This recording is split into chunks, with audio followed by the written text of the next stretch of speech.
নদীর ভয়াবহ স্রোতে ভাঙার পাড়ের অস্থায়ী বাঁশের সাঁকো ভাসল নদীতে। ঘটা করে বরাক ডেভেলপমেন্ট বিভাগের কার্যালয় উদ্বোধন হলো।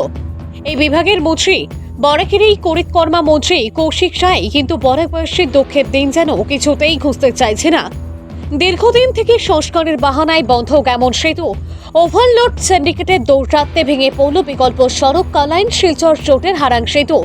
একমাত্র আন্ধের ষষ্ঠী হিসাবে এই মুহূর্তে যোগাযোগ ব্যবস্থা হিসাবে রয়েছে ফেরি পরিষেবা, যা সন্ধ্যায় বন্ধ হয়ে যায়। হারাং সেতু ভেঙে পড়ার পর সেই অঞ্চলে যোগাযোগের যে ব্যবস্থা করে দেওয়া হয়েছিল, সেই বাঁশের সাঁকোটিও গত রাতের অবিরাম বর্ষণে নদীতে তলিয়ে গেল হারাং নদীতে। মঙ্গলবার রাত দুপুরে সাঁকোটি নদীতে তলিয়ে যাওয়াতে চরম বিপাকে পড়েছেন সেই অঞ্চলের সাধারণ মানুষ। বিপাকে পড়েছে স্কুল কলেজ পড়ুয়ারা। সুপ্রিয় দত্তের রিপোর্ট, আসাম প্রাইম নেটওয়ার্ক। দেখুন, আজকে আমরা হারাং নদীতে যে পারাপারের সাঁকু ছিল, সেই সাঁকুটি আজকের হারাং নদীর গভীর স্রোতে সাঁকুটি ভেঙে চুরমার হয়ে গিয়েছে। বিশেষ করে আমাদের দুপারের মানুষের যাতায়াতের অনেক অসুবিধা হচ্ছে, সেটা লক্ষণীয় বিষয়। এবং বিশেষ করে যে আমাদের ছাত্রছাত্রীরা রয়েছে, কলেজ পড়ুয়া বা স্কুল পড়ুয়া যারা রয়েছে, তাদের এক্সাম চলছে, তারা এক্সামে গিয়ে অ্যাটেন্ড করতে পারছে না, তাদের জন্য বিশেষ ক্ষতি হচ্ছে। এবং আজকে আমি শুনতে পারলাম এখানে এসে যে কিছু ছাত্ররা প্রায় 5 কিলোমিটার ঘুরে সেখানে একটা ব্রিজ আছে, সেই ব্রিজে পারাপার হয়ে ওনারা স্কুল যাচ্ছেন। এবং বেশিরভাগ ছাত্র আজকে স্কুলে যেতে পারছে না, তাদের যে ভবিষ্যৎ অন্ধকারের দিকে যাচ্ছে। আমি জেলা প্রশাসনের কাছে তথা আমাদের বিভাগীয় কর্তৃপক্ষের কাছে আমি বিনম্র অনুরোধ করছি যে অতি সত্বর একটা বিবিধ ব্যবস্থা নেওয়া হোক, যে আমাদের ছাত্রছাত্রী বা জনগণের পারাপারের যে সুবিধা, সেই সুবিধা যেন অতি সত্বর করা হয়।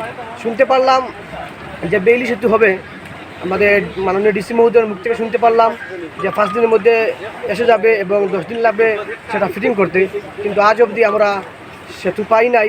তো দুঃখের বিষয়, শুনছি সেতু নাকি কোথায় এসে গিয়েছে। আশা করি শীঘ্রই সেতু এসে যাবে। কিন্তু আমার ক্ষুদ্র একটা মত হলো যে অনুরোধ করি আর যে কমসে কম আমরা ঝুলন্ত ব্রিজ একটা দিয়ে আমরা বাচ্চাইন্তর যে ভবিষ্যৎ অন্ধকার দিকে জেলা না যায়, তাহলে একটা যদি ঝুলন্ত ব্রিজ দিলেন তা আমরা মনে করবো আমরা বাচ্চাইনগুলা স্কুলে আওয়া যাওয়া করতে পারবো। বর্তমান পরিস্থিতিটা কমসে কম একটা সামাল দেওয়া যাইতে পারবো। আমাদের পঞ্চায়েতের সভানেত্রীর প্রতিনিধি বলেছেন, আমার স্যারও বলেছেন, আমিও আজকে আমি বলেছি যে যদি 2 দিনের ভিতরে এই ঝুলন সেতু যদি 2 দিনের ভিতরে যদি সমাধান করে দেওয়া না হয়, তাহলে গোটে বরাবর মানুষ আন্দোলনে রাস্তায় আন্দোলনে নামতে আমরা বাধ্য হয়েছি। কারণ আমরা প্রায় 15 দিন থেকে অপেক্ষারত অবস্থা আছে। মানুষ রোগী যারা আছে এরা মানে রোগে ভুগতেছে, স্টুডেন্টরা পড়তে পারছে না। কিন্তু আমরা আজকে ওই জায়গায় বলছি, এই সবরে সাক্ষী করিয়া হয়েছি যে যদি 2 দিনের ভিতরে যদি আমাদের সমস্যা যদি সমাধান করে দেওয়া না হয়, তাহলে আমার আন্দোলনের পথটা বাঁচে নেই।